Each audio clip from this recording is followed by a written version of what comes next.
Et je dis au revoir, évidemment c'était très émouvant. La première journée, je rigolais en me disant mais qu'est-ce que je suis en train de faire. Et là moi ça a été une super transition pour ça, ce voyage. Tous les jours ça m'a permis de beaucoup mieux vivre le fait que ça se finisse. Et un jour je me dis attends, en vrai ça peut être marrant à faire. Tu vois. C'était un mode de voyage qui était incroyable parce que déjà tu voyages doucement, donc c'est quelque chose qu'on ne connaît pas.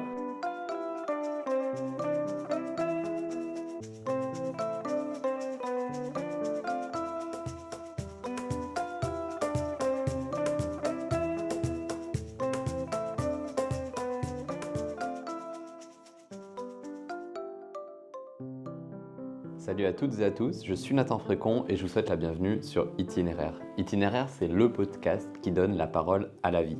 Si vous ne connaissez pas encore Itinéraire, ce que je vous invite à faire, c'est d'aller écouter le tout premier épisode du podcast. C'est un épisode de présentation. Je me présente moi-même, je présente ma démarche. Donc l'écouter vous permettra de un peu mieux comprendre quelles sont mes intentions à travers ce projet. Cette semaine sur Discus Amis, on a échangé avec Charles. Charles, c'est un peu mon frère dans l'amitié. On a vécu pendant 1 an ensemble en Suède, on a un peu fait tout ce qu'on pouvait faire ensemble. Et puis surtout, Charles, il est rentré de Suède en vélo.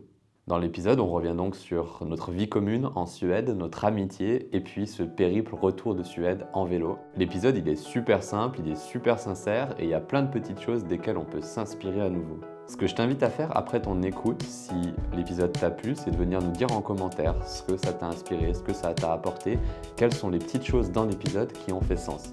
De la même manière, pour soutenir le podcast et pour le diffuser, je te mets au défi de le partager à 5 personnes qui ne connaissent pas encore le podcast. Dans le sens où si l'épisode t'a apporté à toi, si l'épisode a fait sens pour toi, il y a vachement des chances qu'il fasse sens pour d'autres personnes. Je te remercie par avance pour tout ça et puis je te souhaite une bonne écoute.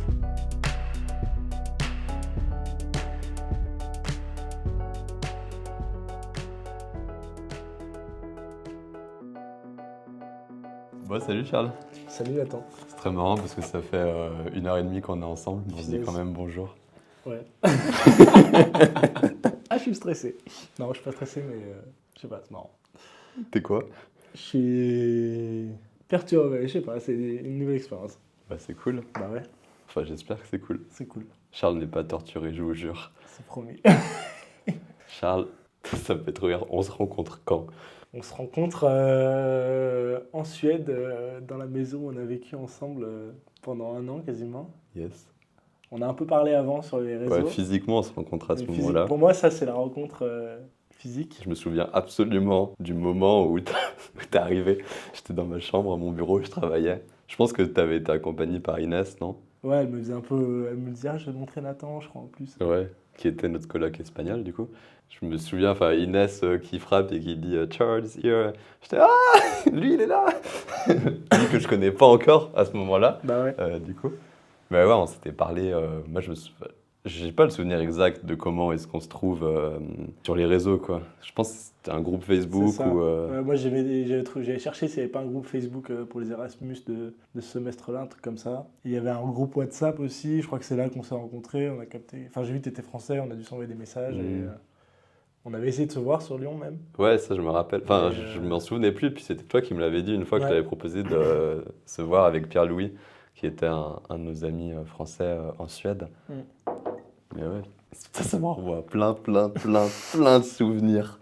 Parce que là, je me dis, en fait, le groupe Facebook, c'était moi qui l'avais créé. Ouais. Et il y avait Catherine, qui est donc une de nos amies allemandes de Suède, qui avait, elle, fait le groupe WhatsApp. Et la dernière fois qu'on a vu Catherine, qui est venue ici à Lyon il y a quelques mois, Ouais. elle m'avait raconté que le groupe, maintenant, WhatsApp qu'elle avait créé, c'était du style... Enfin, je sais pas combien de 600 centaines... personnes, ouais, c'est de la folie. Combien tu dis? Je sais pas s'il n'y a pas 500-600 personnes. Ouais, c'est ce que j'allais dire, genre 5, 6, 700 personnes et que c'était maintenant tout le groupe Erasmus de pas uniquement Västerås où on était, mais genre de Västerås, Uppsala, Stockholm. Et qu'elle était toujours dessus, bien évidemment. Parce que Catherine, notre coloc, était... Fan d'Erasmus. Elle repart bientôt. C'est vrai? Ouais, elle repart, elle est partie au Mexique. Non, au Portugal, pardon. En Erasmus? Ouais. Oui, je savais qu'elle était au Mexique, chez YAF. Un de nos... Nos autres. On avait 12 colocs pour les 2 semestres, donc en tout, on a dû avoir 15 colocs. Donc ça fait beaucoup de prénoms et beaucoup de nationalités à chaque fois. On va peut-être pas tous les rater parce qu'on va perdre tout le monde. Mais donc Catherine allait voir YAF et je savais pas qu'elle partait en Erasmus. Mais ça m'étonne pas énormément en même temps.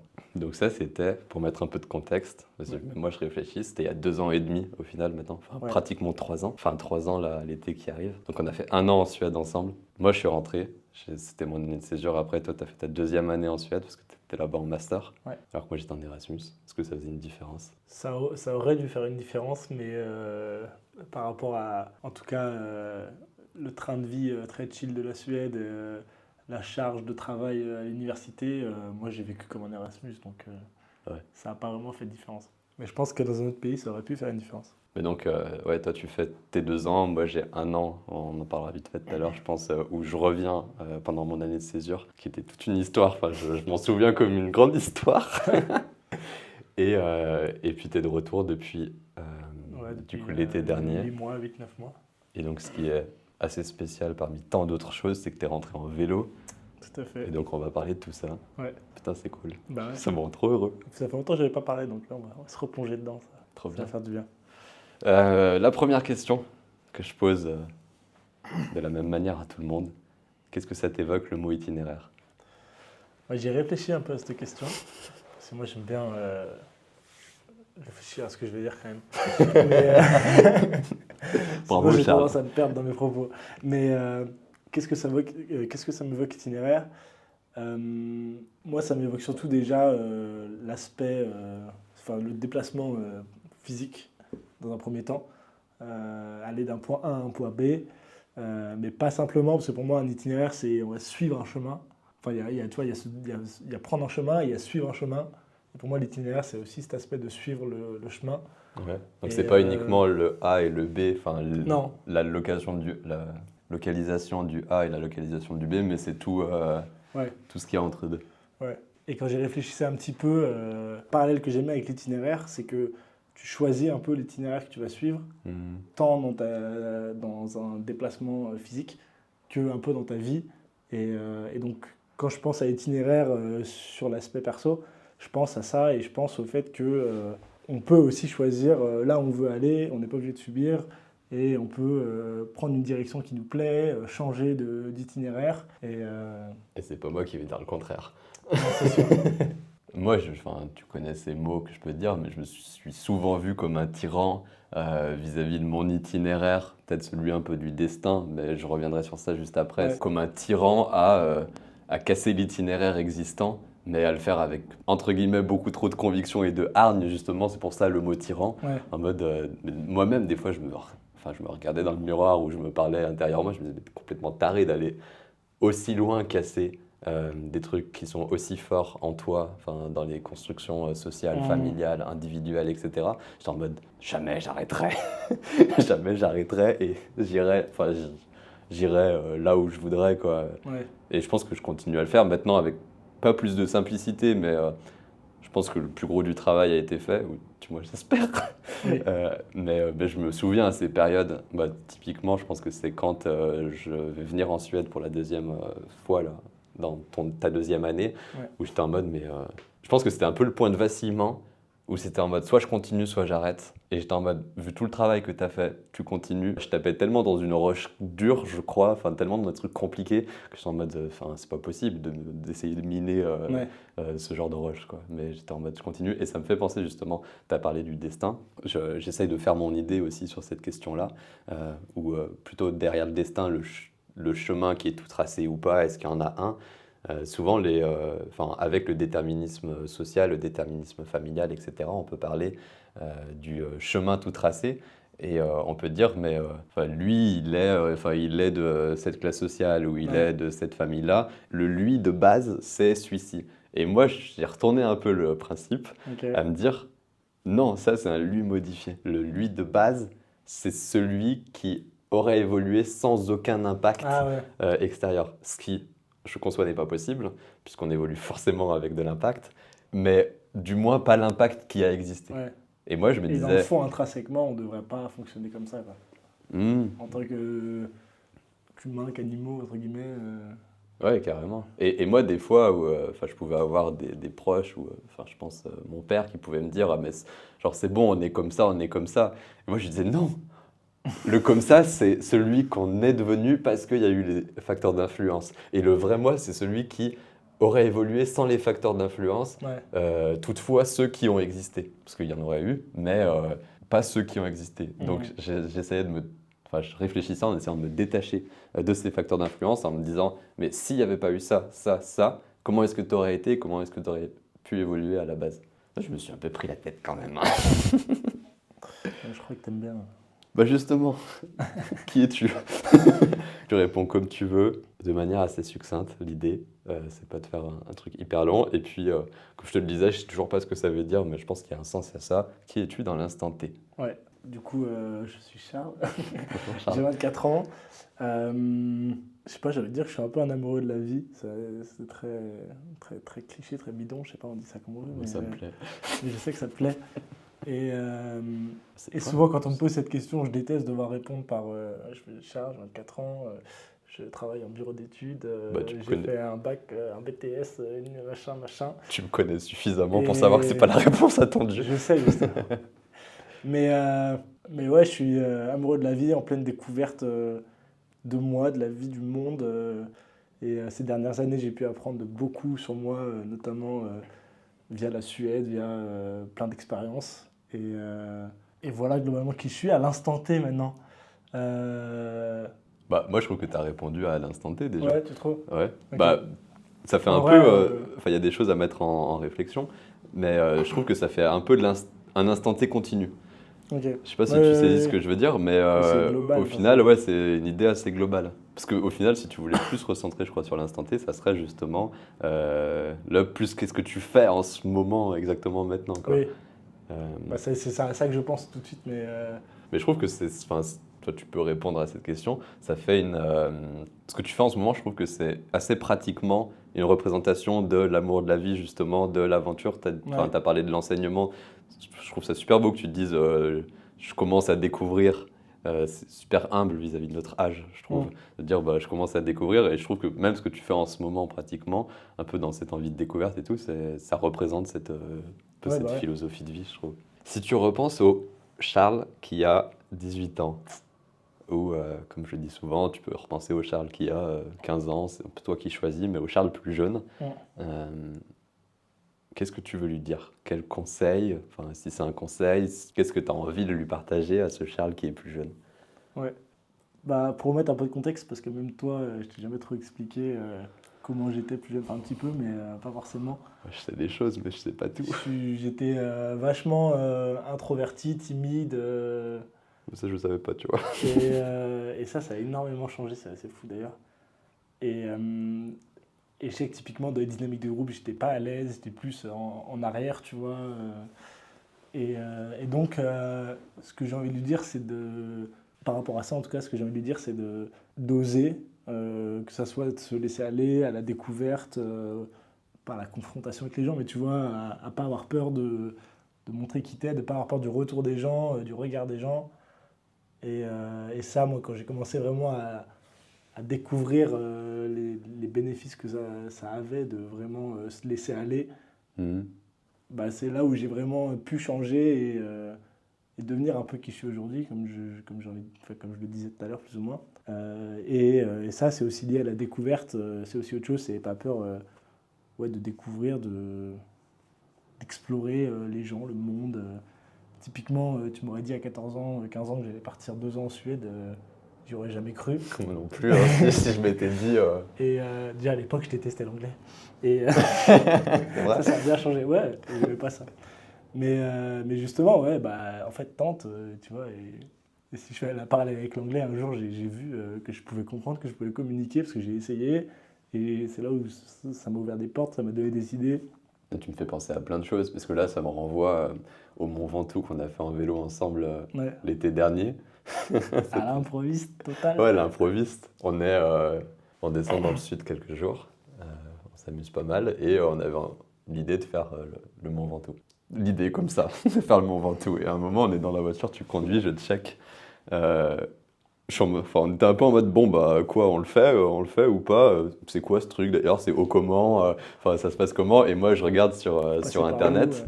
où, Et le premier site, c'était le Mont Ventoux, 2 points, l'ascension d'une vie pour les cyclistes, genre pour les cyclistes amateurs ou pour... Ouais, pour les passionnés de cyclisme. ouais, et on regarde et ça disait que c'était chaud, nanana, etc. Qu'il y avait des gens qui s'entraînaient 2 ans pour le faire, que vraiment c'était l'ascension de la saison.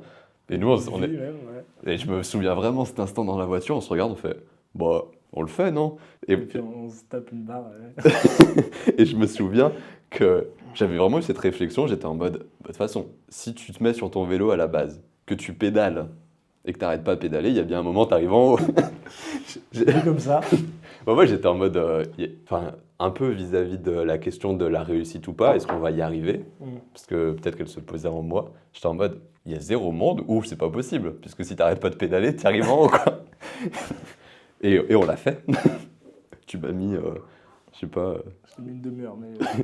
une demi-heure dans les dents. À un moment, tu m'as dit, vas-y, j'ai un peu envie d'aller à mon rythme. J'étais allé, vas-y, pars. Ouais, c'était un beau moment. C'était un bon moment, ouais. On a une super Et, photo là-haut. Et pour en revenir sur qui je suis, ça c'est un truc qu'on a tous les deux en commun, mais cet optimisme-là et cette envie de faire des choses et de se dépasser, bref. Ouais, On va carrément. en parler plus tard, je pense. Mais ouais, mais j'ai plein de choses qui me viennent en tête. Parce que toi, au final, tu as dit, le conseil, c'est ose et découvre. Et tu te dis, j'aurais jamais imaginé à 14 ans qu'il puisse se passer tout ça. Enfin, là, tu as dit la Suède notamment. Moi, c'est pareil. Enfin, et je crois que j'ai pas besoin de retourner à mes 14 ans. Ouais. Je crois que ça marche à chaque stade de vie. Ah, Je mais- pourrais dire, enfin, si je me souviens de qui j'étais à 19, 20 ans, donc à l'époque où j'étais sur la fin de la cuisine, enfin, j'étais à 1000 lieues d'imaginer ce qui pouvait se passer 1 an après, 2 ans après, etc. Mais même, enfin, en fait, même ça marche pour aujourd'hui. Aujourd'hui, j'ai le podcast, enfin, on fait ces enregistrements, j'enregistre avec des gens de l'extérieur, enfin, pas les amis, c'est diffusé tout Ouais. ça.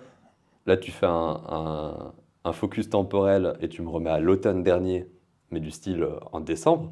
Genre, enfin, si je reparle au mois, je sais, bah ouais, tu pouvais pas t'imaginer qu'il se passe Non. tout ça en quelques mois. Ah, j'adore. Mais ouais, et même, comme tu le dis, je revois au retour de la Suède, là, une fois que j'étais de retour sur Lyon, même depuis, pareil, j'ai tenté plein de choses et j'ai changé grâce à ces choses-là. Et ça peut être des choses tellement, tellement subtiles aussi, tellement petites, mais ça peut avoir un impact assez fou. Bah, Il n'y a pas besoin de partir faire un tour du monde pour changer, tu vois. Enfin, ouais, il n'y a pas un chanteur qui dit ça, genre déjà fait. Oh putain, j'arrive pas à parler. Déjà pars faire le tour de ta ville ou un truc comme ça. peut-être. Enfin, il y a un truc qui me parle. Enfin, je sais pas si c'est la parole d'une chanson, mais en tout cas ça pourrait l'être. Mais ça me parle cette notion déjà va faire le tour, Ouais. va faire un tour en vélo J'avoue, ouais. et c'est déjà un ultra kiff quoi. Ouais, et puis c'est une question aussi de perception et de. Ouais, je pense que c'est vachement dans la Si question t'es de fermé perception. dans ta Ouais, vie et que tu vas faire le tour du monde, c'est pas sûr que ça te change énormément, quoi. ouais, ou tu peux mal le vivre, je pense. En plus. Ça fait vraiment la question, tu dis perception, tu as dit fermeture, et au final, moi j'ai envie de dire ouverture, tu vois, je suis tellement positif que je pense qu'à ce côté-là, de à quel point tu es ouvert, j'ai envie de dire, tu as les yeux ouverts sur la réalité de l'extérieur, enfin, tu pars en vélo, il n'en tient qu'à toi d'être émerveillé, parce que tu es sur les quais à Lyon et qu'au final c'est Tarpimbault, et qu'il y a le soleil, qu'il y a je sais pas, le coucher de soleil, il y a le fleuve, il y a des bateaux, il y a des gens, enfin il y a plein de choses à voir, donc ça ne tient qu'à toi de voir la vie de cette manière-là, enfin la réalité du moment présent de cette manière-là, ou l'inverse. Et là, en disant ça, tu vois, je me dis, il y a encore tellement de fois où, pour reprendre l'exemple des quais, où je vais être en vélo et je suis dans mes pensées, etc., qu'il faut que j'évolue encore, quoi. Ah, mais on n'a pas fini. Hein. Quel parcours depuis cet âge où tu te donnes des conseils? Qu'est-ce qui s'est passé sur ces... T'as 24 ans, donc Ouais. 18 ans, c'est il y a 6 ans. Qu'est-ce qui s'est passé en 6 ans, en gros bloc, pour comprendre un peu Bah, les j'ai époques? envie de dire les 8 dernières années, même, parce que Ok, il y a eu beaucoup de choses qui sont passées, notamment au niveau relationnel, que ce soit dans les amitiés, relations amoureuses aussi, etc. J'ai redoublé à l'époque ma troisième, et à ce moment-là, tous mes potes partent au lycée, et j'ai envie de dire potes avec des guillemets, parce que, comme je te disais, j'étais toujours dans le groupe un peu en arrière, pas forcément Ok. même, j'avais pas forcément même ma place dans le groupe typiquement. Donc là, je me retrouve un peu seul tout avec des gens que je connais pas. Et donc là, j'ai eu besoin pour les premières fois de sortir de ma zone de confort, aller vers les autres, me faire des nouveaux amis. Donc ça m'a beaucoup changé. À l'époque, j'ai aussi rencontré ma première copine avec qui j'étais pendant 2-3 ans en couple. Et c'était assez dingo. Après, j'ai changé. Je suis allé dans un autre lycée pour faire mon lycée. Enfin, dans un autre établissement pour mon lycée plutôt. Et pareil, tu te retrouves à nouveau avec... Enfin, tu connais personne. Quand je connaissais une personne, je crois, à la rentrée, qui était dans mon collège. Ouais, et donc à cet âge-là, à ce moment-là, c'est pas mal de tumulte vis-à-vis de quelque chose qui a été beaucoup plus régulier, j'imagine, avant. Enfin, Ouais, mais du coup, ça m'a énormément fait évoluer. Et en fait, je suis très heureux que tout ça me soit arrivé. Ça m'a permis aussi de me découvrir, découvrir des passions, découvrir que j'aimais le contact avec les gens, alors qu'avant, je pensais que j'étais un grand timide, introverti. Alors, je pense que je suis quand même introverti dans le fond, ouais. mais en fait, je me rends compte que... Ouais, enfin oui, c'est vrai. Tu vois, ça fait super bizarre d'entendre Ouais, tout ça. Je bah suis en ouais. mode, waouh, je découvre de ouf. Et donc, ouais, tout ça m'a énormément changé. Et après, au lycée, c'est vraiment là où j'ai commencé à me développer en tant que personne, je trouve. Et c'est quand, tu vois, j'avais en fait un groupe d'amis auxquels j'appartenais, où j'avais ma place, où on est là les uns pour les autres, on se soutient, machin. Et c'est là où j'ai vraiment un peu commencé à me développer. Et après, ouais, j'ai fait un BTS dans un autre coin de Lyon BTS. aussi. Où pareil, je me suis retrouvé avec des gens que je connaissais pas, je vais continuer de me développer. Là en plus j'ai développé une passion pour la conception mécanique, Ouais, ce que tu c'est fais. dont j'ai fait mon métier aujourd'hui. Et derrière comme ça en fait j'ai l'impression que juste ça... en fait c'était le Tremplin, ouais. take-off, tu vois, c'était le tremplin. Ouais. Et donc j'ai fait ça, après j'ai continué un peu mes études, j'ai parti en Suède pour faire mon master parce que j'adorais l'anglais, que je voulais vivre à l'étranger, j'avais envie d'expérimenter. Ce qui paraît loufoque, en vrai, enfin, vis-à-vis de ce que tu viens de dire, c'est Bah ouais. super intéressant. Et pour ça, quand je te dis, le mois de 15 ans, je te dis que j'ai passé 2 ans en Suède, il ne me croirait pas, quoi. Donc, ouais, il y a eu pas mal de chemin depuis le mois de 18 ans. Bah ouais, carrément, c'est ouf. Ça me donnerait envie de questionner beaucoup plus justement sur... enfin, on pourrait s'aventurer dans plein de choses. Quelle Ouais, perception tu as aujourd'hui? Vas-y, j'ai envie de te poser la question. Quelle ok. perception tu as aujourd'hui justement de ce que tu étais à ces 15, 17, 18 ans? Dans quel sens tu veux dire ça? Bah, qu'est-ce que ça te fait de repenser Ok. à ce gars que tu étais à ce moment-là?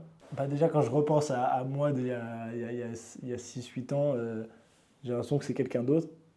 Et ça, c'est assez perturbant. Ouais, j'ai la même chose. Mais en même temps, enfin, pour moi, c'est juste la suite logique dans la vie. On passe tous par ces moments où tout est bouleversé. Et ça me fait pas forcément, j'ai pas forcément de truc qui me vient plus que ça en tête, mais Mais ouais, cette impression que c'était pas, tu vois, on pourrait creuser ça, ça serait trop intéressant. ouais, Moi, j'ai la même j'avoue que c'est chose. un autre moi, ouais. C'est vrai. J'ai la même chose sur de mes 15 à mes 20 ans. Enfin, Ouais, je pense qu'il faudrait que je m'assoie 2 minutes et que je réfléchisse à ça d'ailleurs, parce que c'est quelque chose qui est pas résolu, je pense, en moi justement, c'est cette distinction que je fais entre le moi de maintenant et le moi de cette époque-là. Je crois que j'ai besoin de les racoler, ouais, qu'ils je comprends. comprennent que ça soit enfin, que c'est bien les deux mêmes personnes. Mm. Parce qu'aujourd'hui, ouais, je le conçois mal. Je suis en mode, j'ai tellement changé, il y a tellement de choses qui ont bougé que il y a j'arrive pas à trouver le mot. Genre une dissonance dans ma tête. Ouais, J'ai vraiment l'impression que ouais, c'était pas les mêmes personnes de la même manière. sauf que si, peut-être qu'on a besoin de se reconnecter à ça, Ouais, peut-être qu'il y a de l'acceptation, je pense, ouais, à avoir vis-à-vis de ce que. carrément. Peut-être que ah, c'est dur ce que je vais dire, mais peut-être que je le renie un peu le moi de 18-20 ans. Ah, mais j'entends, et genre, je me reconnais un peu là-dedans, tu vois. Des fois, je fais des choses juste pour compenser ce que je pouvais pas faire à l'époque parce que j'étais quelqu'un d'autre, et tu vois. Ouais, ça me parle Et c'est aussi, pour hein. moi, ça, c'est pas de l'acceptation. Au contraire, c'est genre, tu te combats contre cette personne-là, non? Enfin, Ah, en mode j'ai t'as été envie de cette lui personne, prouver? ouais, j'ai besoin de me prouver un truc, limite. Ah, moi, j'ai un peu le même truc, mais c'est plus genre rattraper le temps perdu. En mode, putain, j'ai l'impression qu'il y a tellement d'années où j'ai pas vécu que maintenant, enfin, je crois que c'est pour ça Ouais. que j'en fais autant Alors d'ailleurs. oui, il y a ça où tu as envie de rattraper ton temps perdu. Mais pour moi, il y a vraiment se prouver quelque chose. Et là-dedans, il y a un truc qui est malsain. Enfin, tu vois, et je pense que Je sais pas il y a si c'est peut-être... tant Enfin, malsain.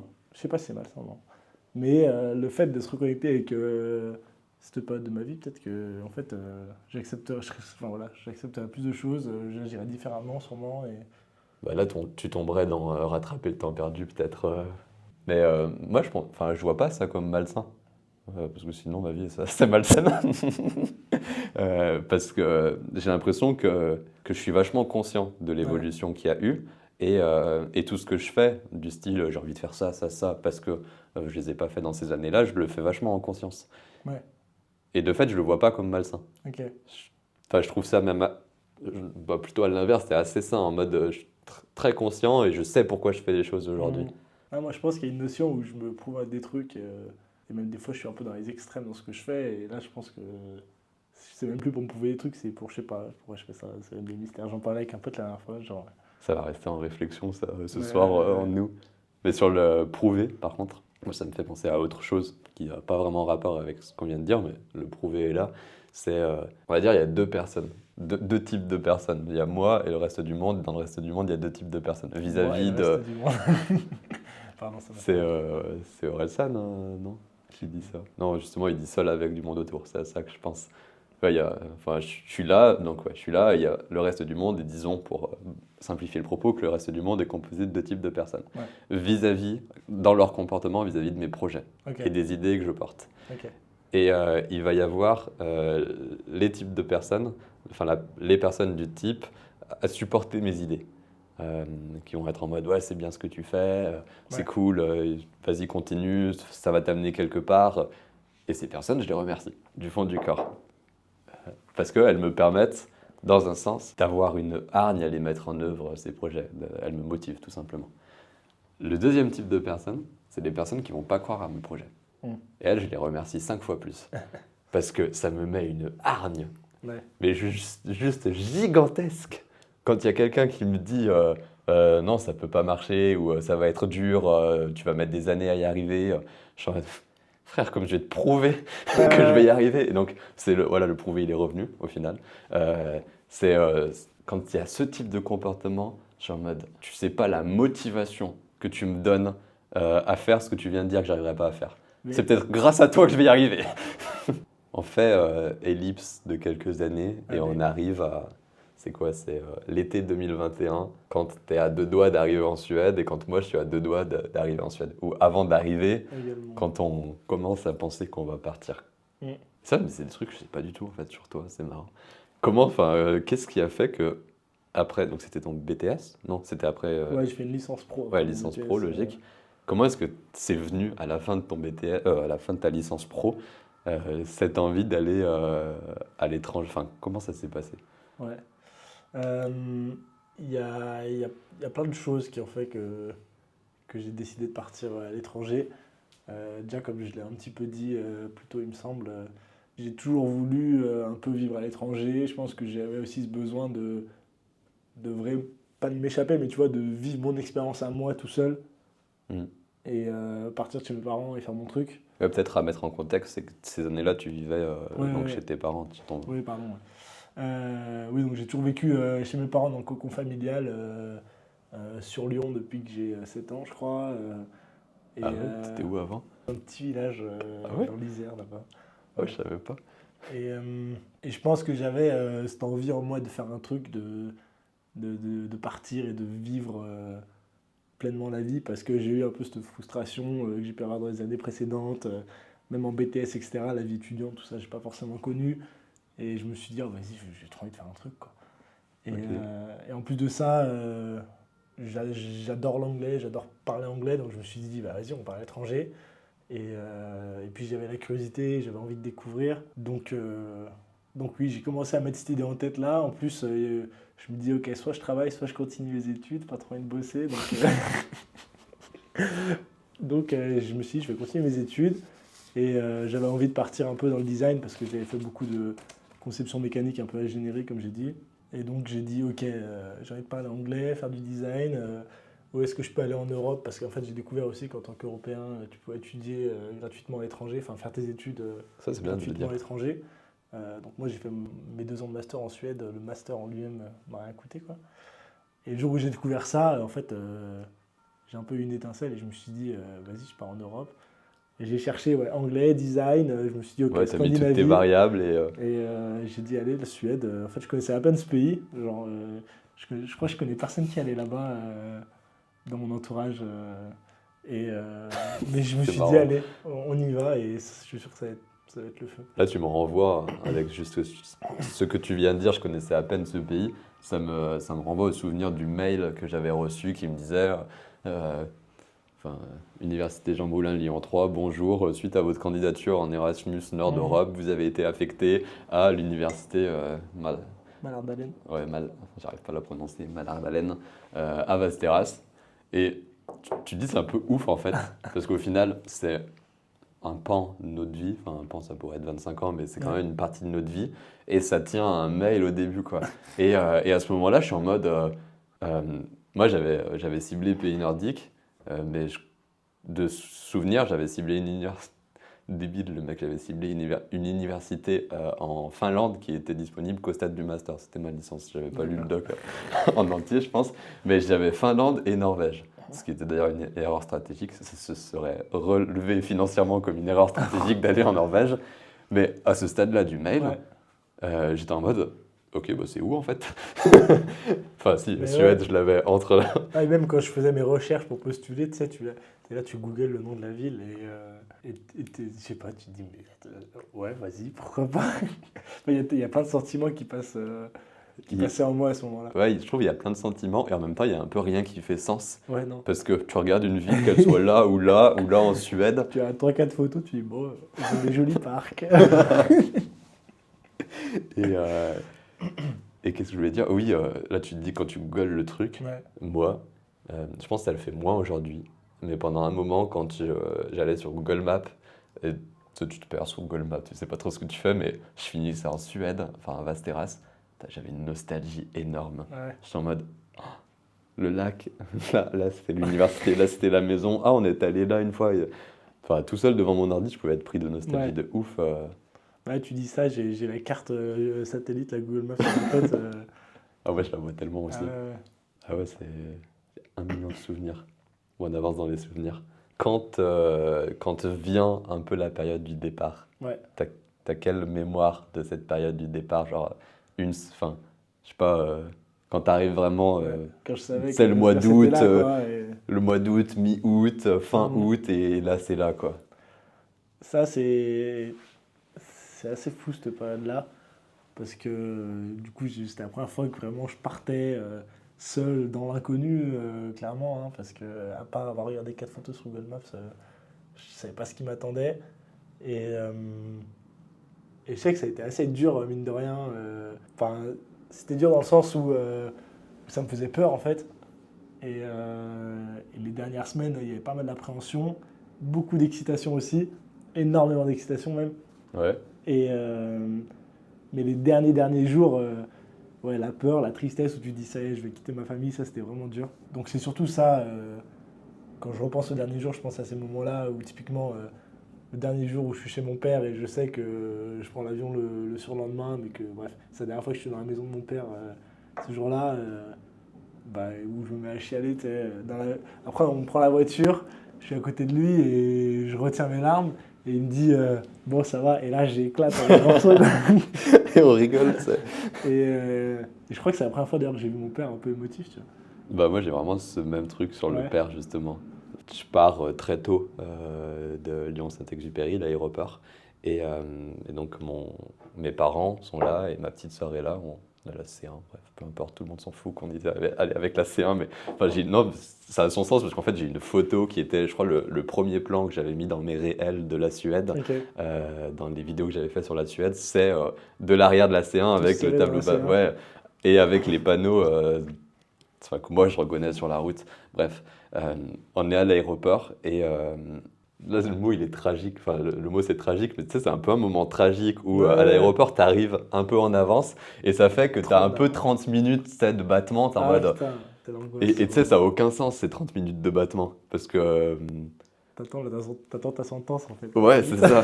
Et mon père était un peu en mode, enfin je le vois bien comme ça, dire bon bah, enfin, Genre, c'est bon, t'as passé 25 minutes, c'est bon, on va pas attendre que ça soit 30 pour que tu rentres enfin, que tu passes la sécurité.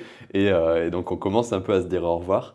Je pense que je suis émotif en disant ça. On se dit au revoir avec mon père. Et mon père, en se faisant la bise, en se faisant un câlin, il me dit: je suis fier de toi, je suis fier de ce que tu fais. Ouais. Ah ouais. Enfin, c'était ultra dingue. Je crois que c'était enfin, tu sais, un peu la première fois qu'on était autant dans la confidence. Euh, je pense que c'est la première fois que j'entendais ça de mon père. Ouais. Bah, je m'en souviens. Ah ouais, moi ça m'a marqué aussi.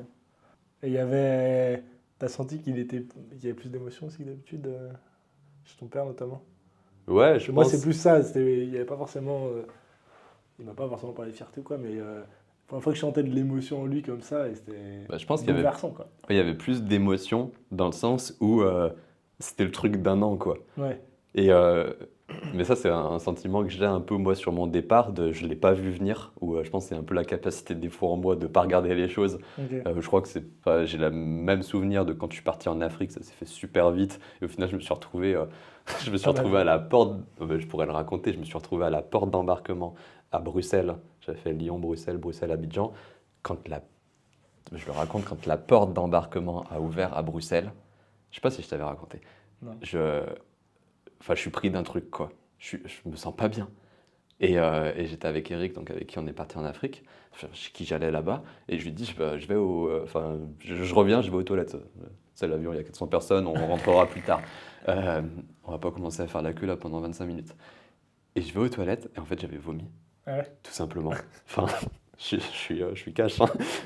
J'avais vomi, une énorme sensation physique, parce que j'étais en mode, waouh.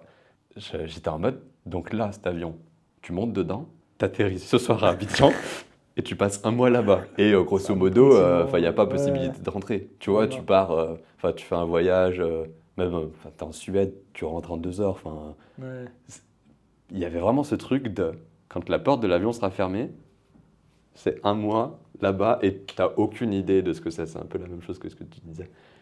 Et donc je disais ça pour dire qu'il y avait un peu cette idée de déni en moi où je sais très bien ne pas penser aux choses juste à ce qu'elles soient là. Donc ça, c'est un peu le souvenir que j'ai. Ouais. Parce que là, je réfléchissais quand tu disais, et je me dis, j'ai pas tant de souvenirs de ces 2-3 dernières semaines avant de partir.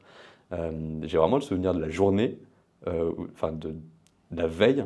Mais tu vois, c'est tout ce que j'ai. Ça veut dire que j'étais dans le déni juste avant. Et un jour, j'ai fait mes valises en me disant, bah, demain, je pars en Suède pendant 1 an. Et là, je commence à y penser. Et donc, je pense qu'il y avait un peu la même chose chez mon père. Ok. Et je pense que c'est un peu quand on est allé à l'aéroport qu'il s'est dit, ah non, mais il part 1 an quand même. Enfin, tu sais, il a un peu peut-être pas réfléchi avant. Et je me souviens de ma mère avec, on a tous notre gestion des émotions parfois difficiles. Ma mère, au final, qui à ce moment-là, je pense, retient tout, montre très peu. Et quand on se dit au revoir vraiment, tu sais, devant les 2 piliers là, du Serpentin pour la sécurité, elle fond en larmes. Ouais. Je me dis, oh, qu'est-ce qui se passe? Bah, c'est normal, quoi. Et j'étais en mode, ça m'avait surpris quand même. Et surpris dans le sens où elle avait retenu beaucoup de choses, je pense, les derniers temps, et qu'elle n'avait pas exprimé, en mode, bah, mon fils part. Ouais, et puis c'est pas un truc qu'on a connu avant, parce que moi, pareil, ma mère, c'était très fort sa réaction. Et genre, jamais j'ai vécu de choses aussi fortes, enfin, jamais on a vécu des moments aussi forts de séparation, de machin, pour qu'elle soit, qu'elle soit attristée à ce point, tu vois. Donc moi, c'était très puissant aussi. Ça, c'est ouf tout ce qu'il y a dans cette discussion. Ça me donne le smile de dingue, quoi. Ouais, le jour où tu pars comme ça, on pourrait raconter tellement de choses. Moi, je me souviens de tout, du trajet. En avion, je suis allé 10 fois, là. Ah ouais? Ouais. Bah, c'est vraiment, là, c'était plus l'inconnu. Je me dis, mais qu'est-ce que je fais, quoi? C'est pas moi qui le conduis, l'avion, en plus. Ça veut dire qu'il me posera où il veut.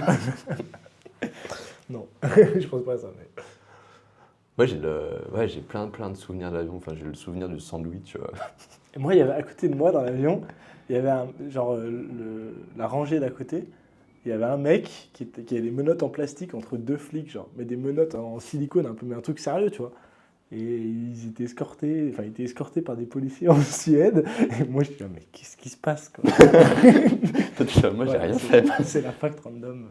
Ouais, moi, tu vois, c'est tout con, mais j'ai le souvenir du sandwich et j'ai le souvenir de quand on atterrit. Enfin, ouais, donc on n'était pas dans le même avion, hein. J'atterris à Stockholm, Arlanda. Il pleuvait.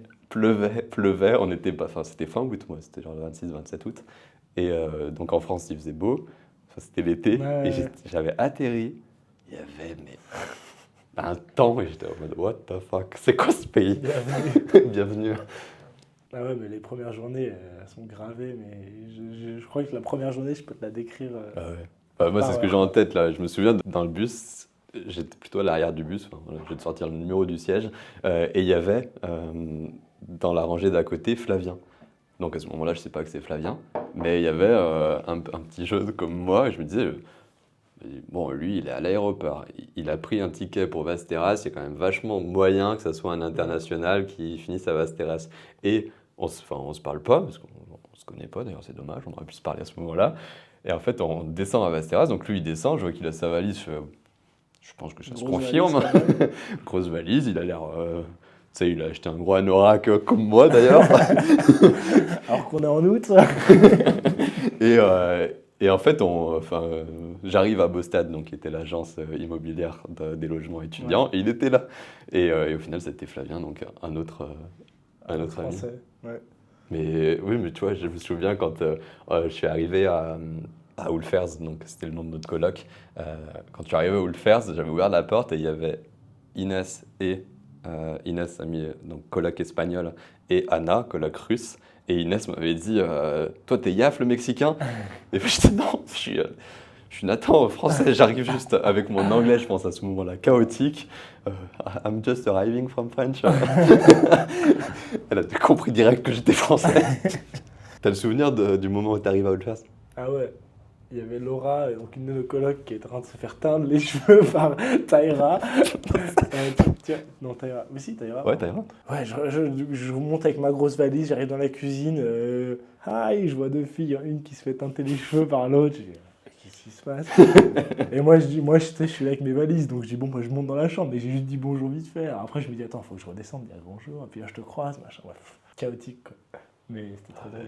Ça serait super intéressant qu'un jour on prenne, mais il faudrait faire ça pas seulement nous deux, mais avec tous les amis de la Suède. On se retrouve, on prend des feuilles et on raconte. Ouais. On se dit vraiment, Ouais. on prend 2 heures là devant nous pour raconter la première journée.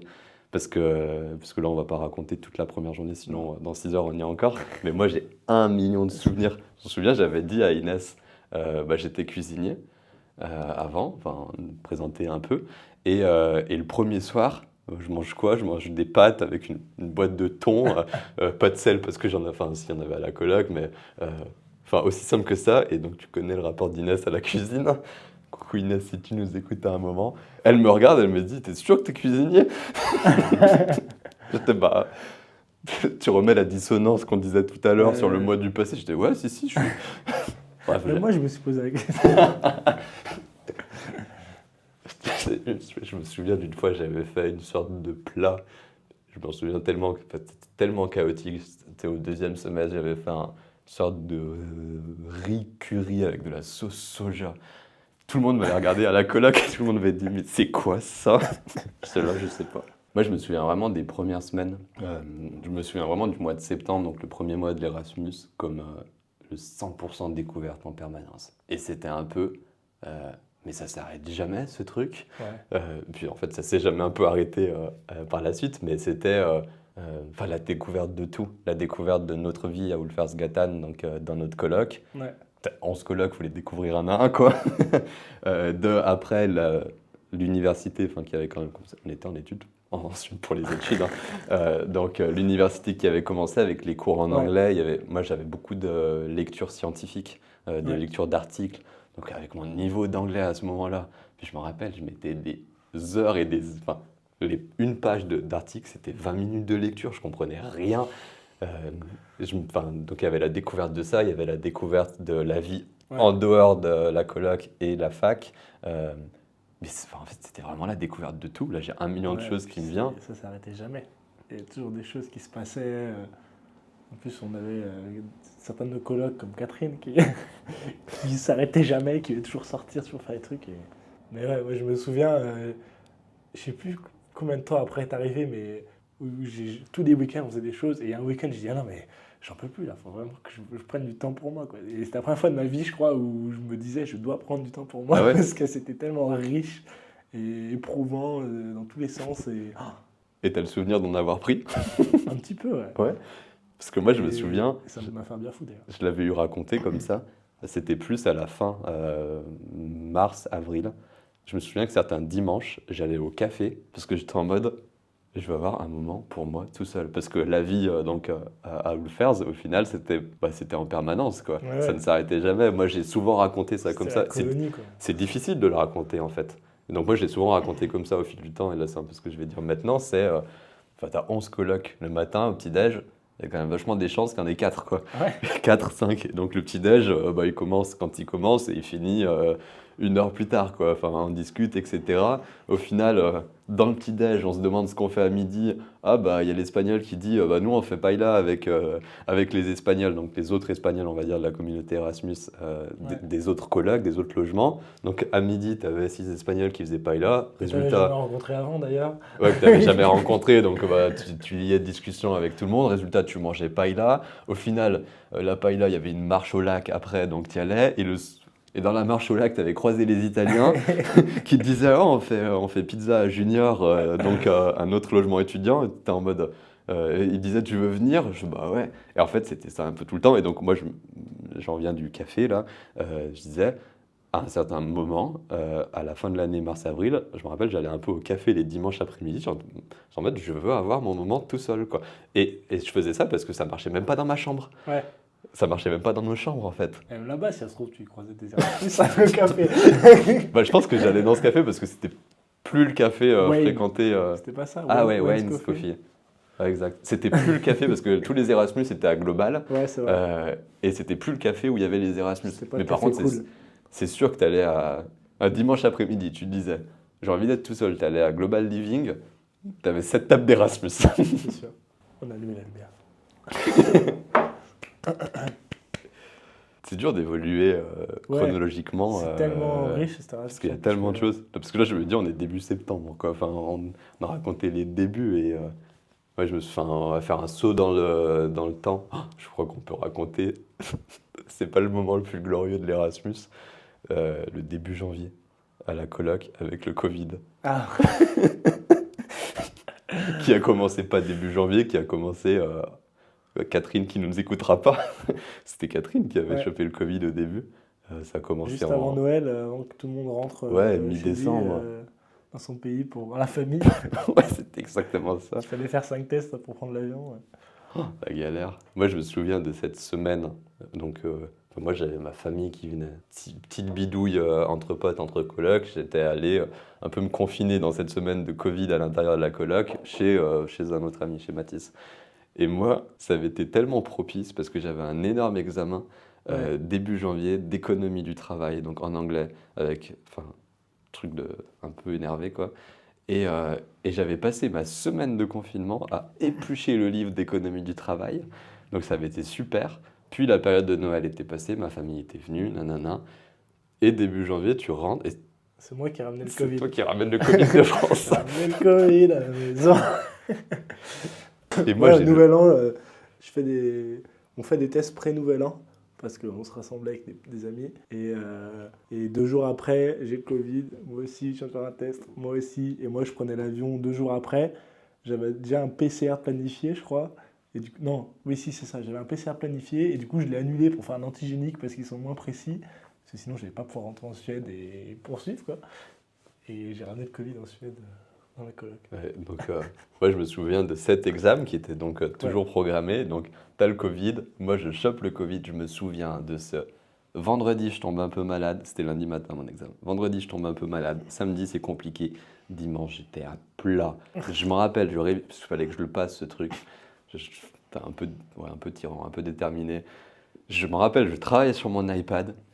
je tournais la tête pour respirer, je revenais travailler. Et le lundi matin, j'étais allé à l'examen. Ce qui était ultra marrant ou ultra problématique, c'est qu'il y avait plein d'internationaux et que tout le monde avait un masque et que tout le monde toussait, parce que tout le monde avait été à la même soirée du Nouvel An en Suède et tout le monde avait eu le Covid. On avait tous fait l'examen, on était tous rentrés. Moi, je m'en rappelle, j'avais dormi pendant je sais pas combien de temps après. On fait un saut dans le temps parce que l'heure tourne et on a quand même pas mal de choses à dire, notamment sur ton voyage. Prenez le temps. Au moment où je pars de Vasteras, de l'Erasmus, je suis un des premiers à partir.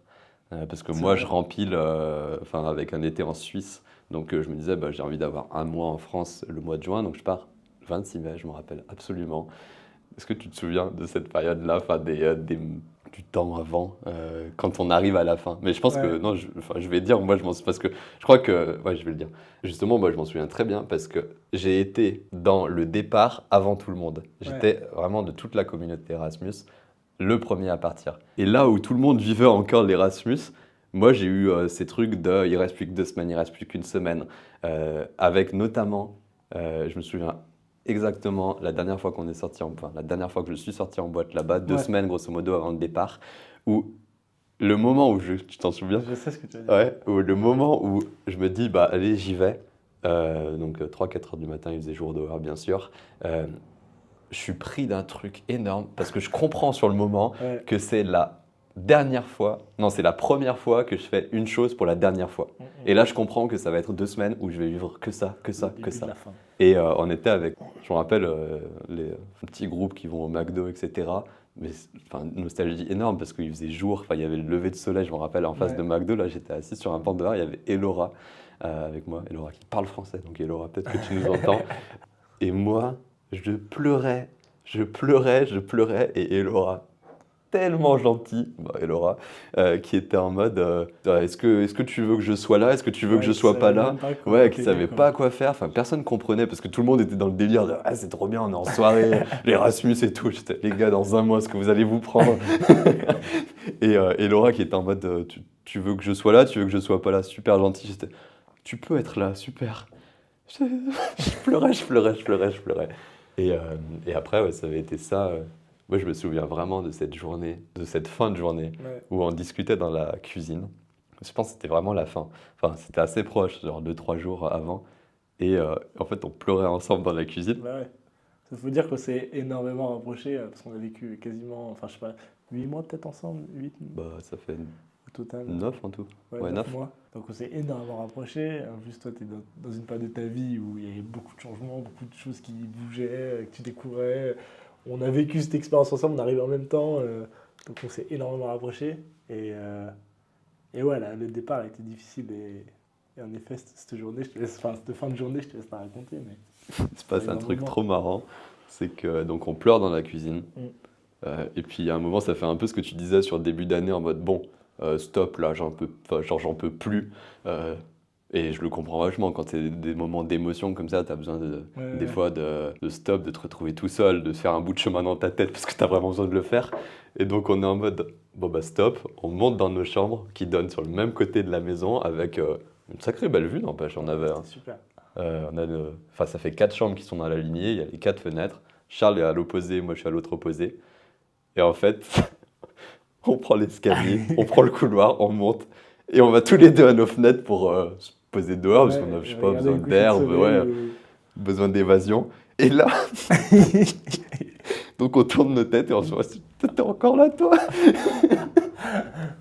Putain. Et j'ai vraiment, la photo que j'ai prise moi dans ce sens, et la photo que t'as prise dans l'autre sens, on avait pris une photo. Ouais, Et au final, on avait continué à pleurer à la fenêtre, quoi. ouais. Mais je crois que ça retranscrit vraiment comment c'était un moment. Enfin, pas qu'un moment là, mais je crois que c'est l'incapacité qu'on a à raconter l'Erasmus. Et comme c'est brouillon, à mon avis, Je pense. je Ouais. verrai à la réécoute, comme c'est brouillon qui montre la richesse de tout ce qu'on a Ouais, cette vécu. expérience, ouais. Et ça me fait du bien de me le remémorer. Et là, tu vois, je suis en train de penser à. J'étais triste de ton départ sur là, c'est sûr. Et je pense qu'il y avait aussi d'autres raisons qui faisaient que j'ai éclaté. Comme ça, tu vois, il y avait plein de choses, plein de sentiments qui se mélangeaient. Parce qu'en plus, tu étais un peu un de mes piliers la première année, clairement, tu vois. Et donc, ton départ, évidemment, ça allait tout bouleverser. Mais il y avait plein d'autres départs, plein d'autres choses. La suite, il me restait encore un an, etc.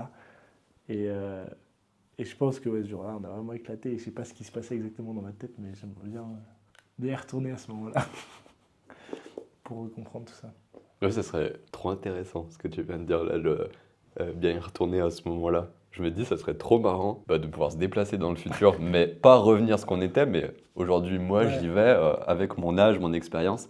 Parce que là, je pense, on vient de raconter ce jour-là, le jour où je suis réellement parti. C'était un vendredi matin, où on avait tous déjeuné ensemble. J'ai une photo, donc on était 12 autour de la table. Et je, je me souviens je remonte dans ma chambre, il n'y a plus rien, les valises sont en bas, je ferme la porte. Et je suis en mode, merde. Je fais quoi là? Attends, je réouvre. Non, maintenant, faut y aller, quoi. Enfin, il y a un moment, ça sert à rien de le faire 8 fois. Ouais. Et je descends, et il y avait la chambre de deuxième semestre, donc Sabrina, qui n'était pas là. Et il y avait toute la coloc en arc de cercle. Et La aide d'honneur. il y en avait, donc, disons 10. Il y en avait 8 qui pleuraient. Et moi, j'étais en mode, what I'm supposed to do? Et je me souviens vraiment des au revoir quoi, à ce moment-là, qui n'est même pas, je pense, le pire moment de la matinée, parce qu'après, on part. Donc, tu m'accompagnes avec Zinedine, bonjour Zinedine, et Inès, bonjour Inès, si tu es toujours là. Vous m'accompagnez à la gare routière, et je me souviens pas du voyage à la gare routière, parce que je sais plus si je pleurais ou pas, mais je pense que c'était pas amer, mais j'étais un peu distant, si je m'en souviens, vous discutiez entre vous, et moi j'étais en mode... Je sais pas, je comprends pas ce qui se passe. Non, Et ouais. à la gare, quand on se dit au revoir, je me rappelle, j'étais en Ouais, en t'es larmes. parti, là. Mais, enfin, pas effondré, mais enfin, c'était abondant, quoi. Je pleurais. Et le bus, ensuite, partait à l'heure. Donc, j'étais en bas du bus et le monsieur me dit, bah, on va y aller. Et je m'en souviens, quand j'étais passé, il m'avait regardé, il me dit, il se passe quoi dans Qu'est-ce sa qu'il vie, est lui? arrivé? Et le trajet, j'avais pleuré. L'aéroport, j'avais pleuré. Je me souviens, j'étais à la gate en attendant, et il y avait une Espagnole à côté de moi. Elle m'avait dit, vous voulez des mouchoirs? Elle Des m'avait gâteaux. tendu des mouchoirs. Et elle me dit, vous voulez parler? Il y a quelque chose qui va pas. Je dis, non, mais tout va bien. Mais je pleurais. La vie est tellement belle. Bah ouais, c'était ça de ouf, quoi. Et bah, le retour en avion. Et je me souviens par contre de à quel point ça avait été genre un retour dans un monde que je connaissais tellement bien, alors que ça faisait 9 mois que j'étais parti.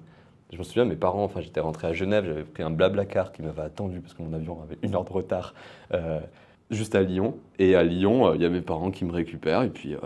Ça va être très perturbant. Bah, Enfin, parce que moi, j'ai pas vécu ça du coup. Mais ouais, Bah, un claquement de doigts, tu vois. je crois que c'est perturbant que ça l'était pas justement. Ouais. Tu remontes dans la voiture dans laquelle tu es toujours monté, Ouais, il y a ta soeur, il y a ta mère, il y a ton père, et puis la vie reprend quoi. ouais. Enfin la vie continue. Enfin, Bah, quand tu y réfléchis maintenant, en vrai, c'est perturbant, tu vois. Mais c'est vrai que sur le moment, c'est très naturel. Enfin, Ouais. Je me souviens que tu retournes dans la famille, au bout de 5 minutes, t'as l'impression que t'es jamais parti, quoi. ouais, de ouf. Bon, on fait une giga ellipse. J'ai l'ellipse. On loupe plein de choses dont on pourrait parler, mais on en vient à ton retour à toi, donc 1 an plus Ouais. tard de mon retour à moi. Donc tu rentres en vélo. J'ai envie de te dire, comment ça t'est venu en tête de rentrer en vélo? C'est. Je me souviens plus exactement du moment où j'ai eu cette idée, mais on en revient à ces envies profondes que j'ai toujours eues. Et il y en a, il y en a une, c'est de faire une grande aventure, partir sur plusieurs semaines et vraiment être confronté aussi, enfin, et vraiment faire ça seul, être confronté à moi-même et être confronté à la difficulté, au challenge, vraiment me pousser, tu vois, dans mes retranchements. Et donc ça, c'est une envie que j'ai toujours eue. Et en parallèle de ça, je savais que j'ai vécu les 2 meilleures années de ma vie en Suède. Mhm. Et je savais que là, je rentrais et que j'allais trouver un emploi et tu vois, retourner dans une vie plus stable. Et en fait, bah, j'appréhendais un petit peu ça. Et je me suis dit, bah, en fait, c'est maintenant qu'il faut que je fasse de méga aventures, que vraiment je m'éclate et que j'en prenne plein les yeux et que je vive ce truc que j'ai toujours envie de vivre. Et je sais pas trop quoi exactement, mais en fait, un jour j'ai repensé à. En fait, je suis passé devant une vidéo YouTube d'un mec qui voyageait à vélo, et ça m'a refait penser à un souvenir que j'avais eu plus jeune, où en vacances d'été à l'océan, j'avais croisé 2 jeunes de 18 ans qui étaient venus de Bretagne à vélo jusqu'à Arcachon, tu vois. Ok. enfin jusqu'à la dune du Pilat. Et là, tu t'es dit, c'est temps pour la même aventure. Et là, je me dis, putain, ça pourrait être une idée, tu vois.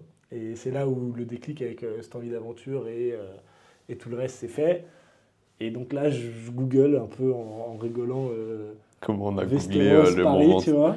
Et ce que je me dis, bon, Paris, c'est déjà pas mal, je pense. Et puis, je vois 2000 km et je dis, ah ouais. Et tu t'es dit, si je pédale, c'est bon, j'arriverai. Et tu sais, au départ, je crois que j'ai juste googlé ça comme ça. Et après, j'ai laissé l'idée un peu mûrir.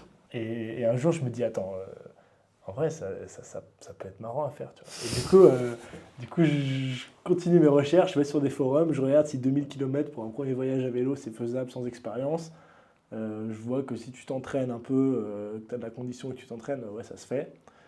Et en fait, l'idée, elle a mûri doucement dans ma tête jusqu'au point où je savais que j'allais le faire. Enfin, Ouais.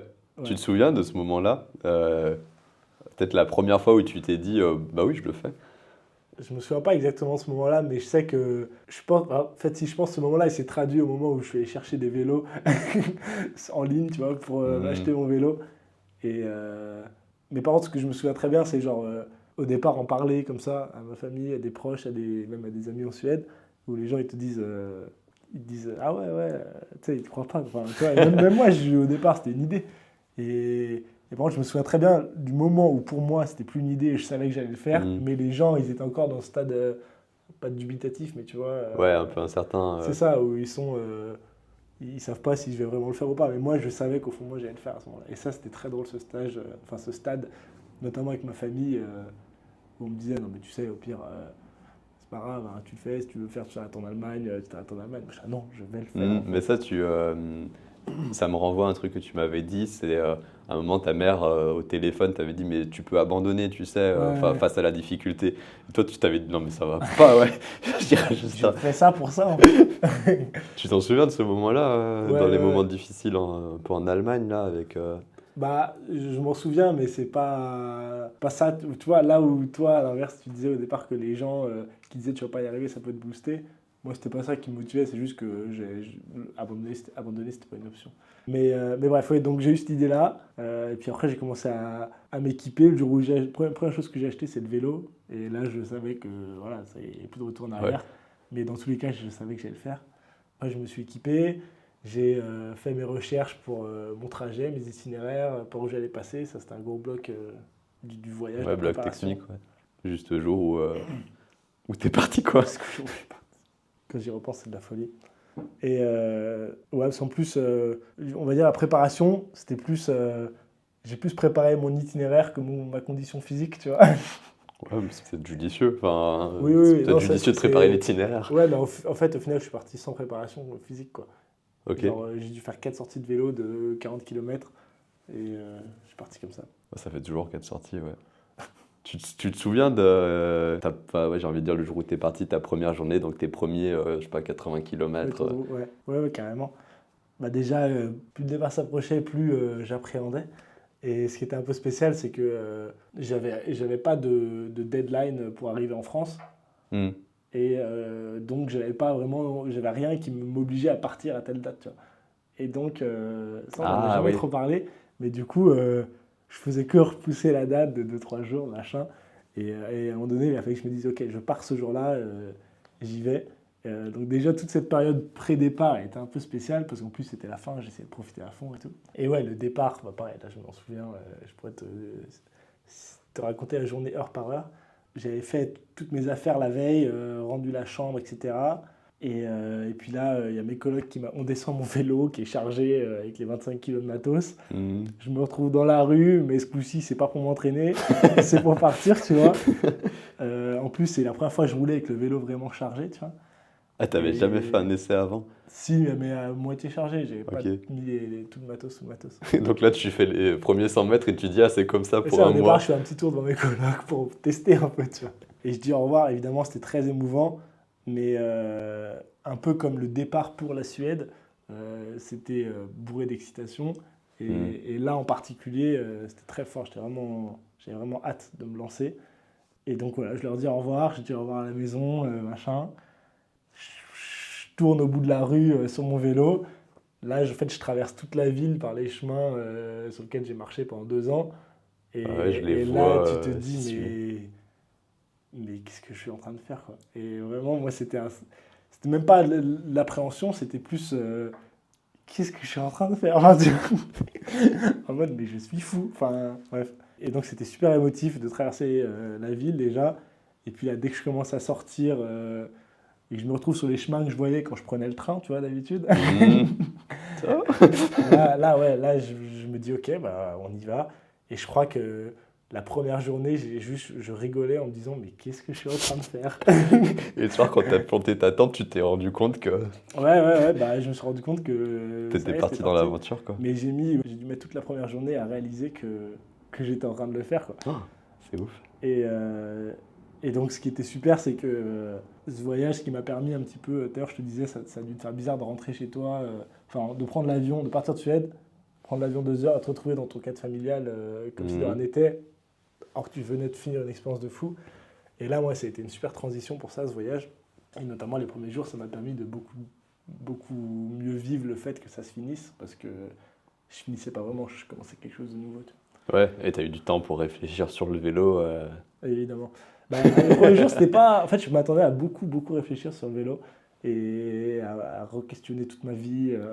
C'était aussi. Un peu le but. Ouais, j'en ai pas parlé, mais c'est aussi une envie que j'avais à travers ce voyage. Et c'est aussi pour ça que je voulais le faire seul. C'était pour montrer avec moi-même et pas seulement me challenger et découvrir des phases de moi, mais c'était aussi pour avoir un temps de réflexion, de remettre en question un peu ma vie ces dernières années, tout ce qui a pu se passer et faire un point avec moi-même.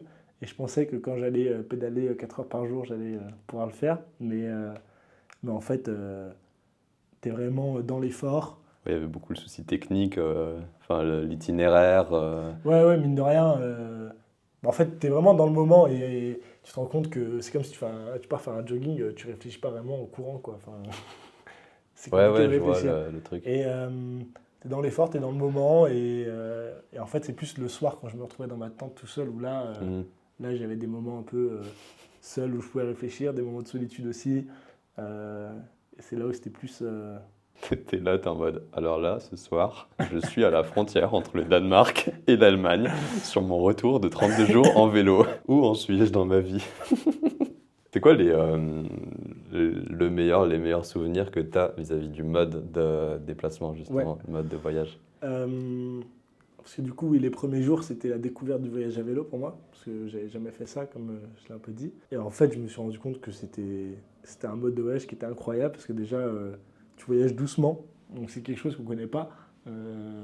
Aujourd'hui, on veut que tout aille vite. D'ailleurs, j'ai vite repris mes habitudes d'aller vite quand je suis rentré, mais là, j'allais doucement. Je me retrouvais en plus en Suède et au Danemark, c'est les premiers pays que j'ai traversés, donc c'est des pays qui sont quand même assez magnifiques. Et je me retrouvais en pleine nature sur des petites routes de campagne où je croisais 3 voitures par jour, à rouler à 20 km/h et à évoluer dans les paysages comme ça. Et ça, c'était quelque chose qui était assez formidable, que j'ai adoré. Et à un moment donné, j'avais ce truc où j'essayais aussi d'être dans la perf et un peu d'aller vite, tu vois, de rouler Mhm. à un bon rythme pour pouvoir avancer, mettre des kilomètres et pas trop tarder, histoire que je puisse vite me poser, parce que mine de rien, quand tu fais du vélo pendant 3 4 heures, tu commences à en avoir marre à un moment, tu vois. Et je me suis rendu compte en fait que à chercher la vitesse, à être dans l'effort, bah, j'étais plus dans la souffrance et j'étais concentré sur mon effort. Et au final, peut-être que je mettais 30 minutes de moins, sauf qu'en fait, le temps me paraissait bien plus long que Mhm. quand vraiment je kiffais le paysage autour de moi et je m'imprégnais. Et donc ça, c'était une super belle leçon avec le voyage à vélo. Et après, il y a un autre truc aussi avec ce mode de voyage, c'est tu te déplaces à ta propre force. Et mine de rien, c'est Mhm. assez sympa, tu vois. Donc ouais, c'est vraiment un mode de voyage que j'ai adoré. Et tous les gens à qui j'en parle, je leur recommande Bah, ça de me- faire ça, peut-être pas sur un mois et 2600 km, mais de faire ça sur une semaine ou deux en famille, à plusieurs avec des amis ou même tout seul. Si tu prends un itinéraire qui est bien adapté, parce qu'aujourd'hui il y en a plein, bah en fait c'est du régal et Ouais, moi je m'en souviens quand tu y étais, ça me donnait trop envie. J'étais en mode. Et là, te l'entendre dire, ouais, euh, j'ai envie de partir, enfin faire un voyage en vélo. Et comme tu dis, ça ouais, peut être très simple. Enfin, là, on est à Lyon, tu fais Lyon-Marseille sur la Via Rona, c'est déjà un truc de ouf. bah oui, Et je pense que c'est vraiment un type de voyage qui te permet de couper genre, tout ce dont j'ai envie, quoi. Ah, mais complètement. Et après, bon, ça, c'est plus lié à l'aventure en général. C'est pas forcément ce mode de voyage, mais le fait de vivre au jour le jour comme ça, j'ai adoré, tu vois. Enfin, Ouais. le soir, je regardais et je me dis, ok, vas-y, demain, je me sens de faire 80 km. Moi, j'avais mon tracé déjà tout fait. J'avançais le curseur de 80 km. Je regardais les villes qu'il y avait aux alentours. Je me dis, ok, je me pose là-bas. Et je me dis, ah mince, il faut que je fasse des courses. Donc, je regardais au milieu où est-ce que je pouvais faire des courses pour le midi. Et c'était ma vie pendant un mois, tu vois. Ça donne Et trop j'avais envie pas d'être d'autres vécu. problèmes en fait. Et c'était trop bien. Ouais, t'es full dédié au moment en plus. C'est ça. J'avais pas d'autres problèmes, enfin, le reste de ta vie existait, mais là, t'étais C'est vraiment ça. dans ça. Et je crois que enfin, on n'a pas assez ces moments, on est 100% dans le moment, on a beaucoup trop de préoccupations à droite, à gauche. Et si tu as, genre, ton pire souvenir, c'est quoi? Mon pire souvenir. Alors on passe de l'un à l'autre. Mais donc oui, les 2 premières semaines, je crois, c'est là où j'ai traversé la Suède et le Danemark. Donc ça, c'était vraiment pour moi la meilleure expérience que j'ai eue. J'ai beaucoup aimé, beaucoup de nature. Je dormais en tente dans des camps qui sont situés partout là-bas parce qu'ils Mhm. sont fans d'outdoor et qu'il y a plein d'équipements pour camper facilement, etc. Et après, je me suis retrouvé en Allemagne et là, mon voyage a vachement changé parce que, évidemment, moi, j'avais cherché le chemin entre guillemets le plus court entre la Suède et Lyon parce que je voulais pas non plus passer 3 mois sur la route, même si j'aurais adoré. Et donc en Allemagne, je me suis retrouvé plus à rouler sur des nationales, des axes un peu plus Ok. gros. C'était beaucoup moins sympa d'un coup, tu vois. En plus, j'ai eu la météo qui s'est vraiment acharnée contre moi, où pendant 5-6 jours, j'avais du vent, de la pluie, du vent et de la pluie, l'un ou l'autre, enfin bref. Et c'était vraiment dur, ça, mentalement surtout. Il y a des journées, là, il y a une journée, il y avait des tempêtes. Il y avait des tempêtes aux Pays-Bas. Quand je m'approchais des Pays-Bas, il y a des tempêtes dans le nord où tu vois Amsterdam, il y a des arbres qui sont tombés, des énormes chênes qui sont tombés dans les canals Ok. et tout. Bref. Et Et toi, t'étais moi, sur ton je vélo. voyais, je vivais un peu la tempête de loin, mais j'avais quand même 40 km/h de vent dans la tronche, quoi. Et des fois, j'avais des rafales à 40, je perdais 8 km/h d'un coup, comme ça. Et donc là, ça, c'était vraiment des moments durs. Le pire moment, si t'en as un. Le pire moment, bah, en Allemagne, justement, quand je m'approchais de Münster. Donc ce jour-là, il pleuvait, il y avait du vent, ça allait pas. Déjà, c'était l'énième journée où il faisait pas beau et vraiment, je commençais à en avoir marre, tu vois. Et ce jour-là, je casse mon porte-bagages arrière en sortant d'une ville. Et ça, c'est un moment que je redoutais de casser parce que quand tu vois ton vélo avec 25 kilos de matos, les premiers jours, je me souviens, tu tournes comme ça, tu sens que le porte-bagages, il vacille un peu à l'arrière et tout. Ok, Enfin, ouais. bref, ça fait vraiment peur. Et donc, je redoutais beaucoup de casser. Et ce jour-là, j'ai mon porte-bagages qui casse. Je me dis, ok, ça va. Je viens de sortir d'une ville là. Enfin, vraiment, j'étais encore dans la ville, limite, j'étais dans la périphérie, quoi. Je trouve un moyen avec mes tendeurs pour faire tenir ça un petit peu. Je vois qu'il y a un magasin de vélo qui est ouvert jusqu'à 15h30, parce que je crois que ça ferme à 15h30 le samedi en Allemagne. Il était 15h, je me dis ok, vas-y, je me dépêche, je trouve une solution, je peux repartir, c'est nickel, trop bien. Donc je vais au magasin, je trouve un nouveau porte-bagages, il me l'installe, et puis je repars. Et là, je me retrouve dans la pampa allemande, Tu recasses. et d'un coup, je sens qu'il y a un truc qui frotte au niveau de ma roue arrière. Et donc là, je m'arrête, je regarde un petit peu, et je vois qu'il manque une vis qui sert à fixer mon porte-bagages, justement, qui venait d'être installée. Donc je cherche la vis pendant 10 minutes par terre. Je vois je retrouve ma vis là, et j'essaie de la mettre sur mon porte-bagages, et je me rends compte que le pas de vis est foiré, et qu'en fait, je me retrouve vraiment bloqué parce que je peux pas avancer. Et même si je mets 10 tondeurs, je peux rien faire, quoi. Et donc ce soir-là, j'ai la chance de dormir chez des amis qui habitaient à Münster et des amis que j'ai rencontrés en Erasmus, donc Rosalie Je que tu connais, connais, et son copain. Et je me dis, ok, vas-y, je les appelle, ils vont venir m'aider. Moi, j'avais vraiment le moral dans les chaussettes, quoi, parce que vraiment, Ouais, j'imagine. il pleuvait, j'étais trempé, j'en pouvais plus. Et puis là, son copain, il m'annonce, non, mais ton vélo, je peux pas le faire rentrer dans ma voiture. Du coup, moi, j'étais là, je les attendais, sans trouver de solution, j'étais en train de bouillir. Au final, ils ont réussi à prendre mes bagages, mais ils ne pouvaient pas mettre le vélo parce qu'ils étaient venus avec le chien et la copine. Et, Toi, t'étais ouf. et j'ai fini mes 60 derniers kilomètres sous la pluie. Et ça, c'était vraiment la pire journée. Et je sais que j'ai eu ma mère au téléphone à ce moment-là qui essayait de me remonter le moral comme elle pouvait, mais impossible. Ah ouais, ça devait être tellement dur. Enfin, c'est vraiment des moments éprouvants, mais je trouve qu'il y a beaucoup de persévérance, justement. Le lendemain matin, bah, tu repars malgré tout, quoi. Ouais. Donc Et ça, il y avait un gros aspect où je le disais, genre, abandonner, c'est pas une option, mais en même temps, genre, t'as pas trop le choix non plus de continuer, quoi, tu vois. Et enfin, je connais la réponse, donc ça va, mais malgré tout, tu le referais quand même. Ah bah, avec grand plaisir.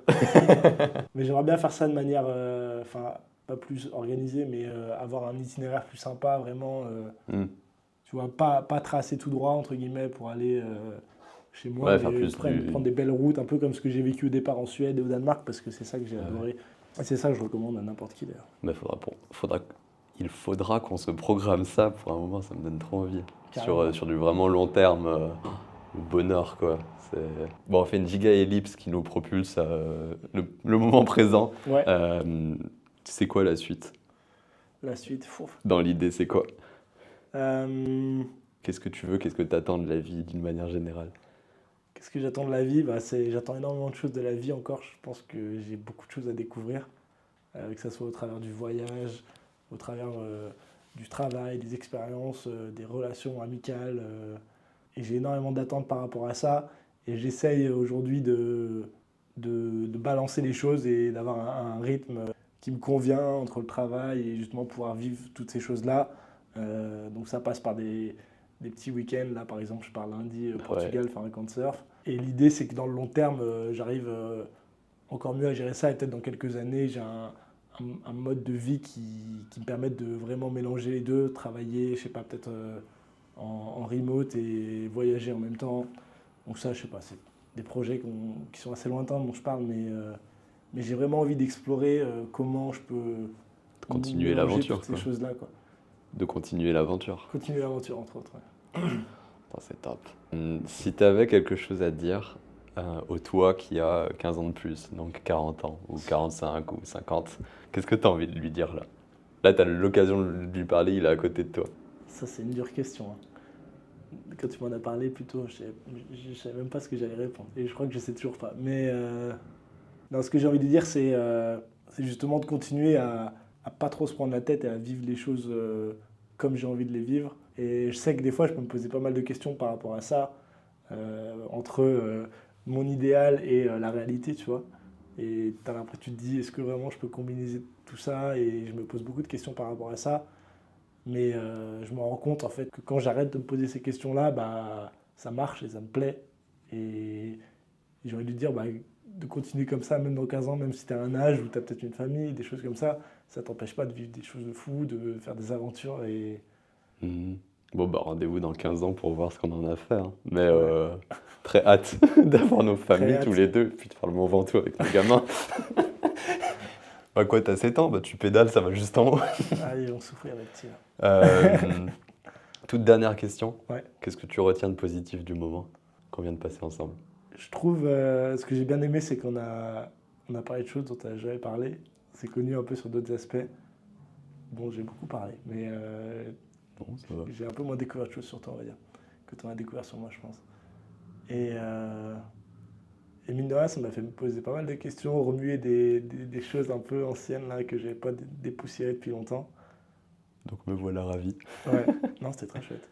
Moi, ce que je retiens de positif, c'est genre à quel point c'est authentique en fait. Ouais. Genre, on l'a dit la semaine dernière avec Clara, c'est les discussions qu'on a tout le temps, enfin, en un peu plus profond, parce qu'on va chercher des trucs, on discute pas forcément, mais à quel point c'est authentique. Et puis, je crois que ce que je retiens de positif encore plus, c'est il n'y a pas une envie de quantité, mais la quantité de souvenirs qu'on a en commun. Parce que j'ai l'impression qu'on a exploré peut-être 2-3% de...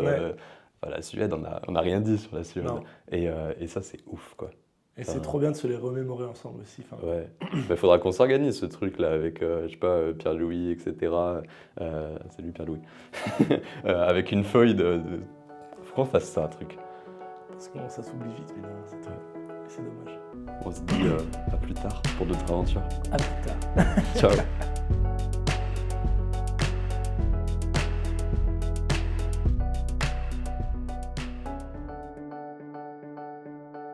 Voilà, c'est terminé pour cet épisode avec Charles, pour cette discussion avec Charles. Moi, ce que j'ai adoré dans cet enregistrement, c'est notre simplicité, notre sincérité. En fait, on a enregistré, mais c'était un peu nos discussions de la vie de tous les jours, surtout de notre époque en Suède. Toutefois, ce qui m'a quand même surpris, c'est que j'en ai appris sur Charles, sur l'époque où on ne se connaissait pas encore. Si l'épisode, toi, t'a apporté des choses, comme je le disais en introduction, ce que je t'invite à faire, c'est de venir partager en commentaire ce que ça t'a apporté. On se retrouve mardi pour un nouvel épisode de Discuss IT. Pour mardi, on a échangé avec Vianney de Boisredon. Vianney de Boisredon, c'est aussi un grand voyageur. On parle de deux de ses plus grands voyages, une transatlantique entre le Mexique et l'Europe en voilier et surtout son dernier voyage, un voyage de la France à l'Eurasie en autostop, c'est près de 20 000 km. C'est un peu un périple incroyable duquel il a même fait un livre qui s'appelle Step by Step. Et je te donne rendez-vous vendredi prochain pour un nouvel épisode de Discuss Amis. Pour vendredi prochain, on a échangé avec Clotilde. Clotilde, c'est une amie que j'ai rencontrée dans un échange de jeunesse aux Canaries. On discute une nouvelle fois de notre amitié, on parle de musique, on parle de rencontres, on parle d'Erasmus. Bref, on parle de plein de choses à nouveau. Comme je te le disais en introduction, pour soutenir et pour partager le podcast, ce que je te mets au défi de faire, c'est de l'envoyer à 5 personnes qui ne le connaissent pas encore du tout. Dans le sens où, s'il a fait sens pour toi, s'il t'a parlé, s'il t'a apporté quelque chose, il y a vachement des chances pour qu'il fasse sens à d'autres personnes. Je te remercie par avance pour ton soutien dans la diffusion du podcast. Et sur ce, je te dis à bientôt et je te souhaite une bonne écoute pour le prochain épisode.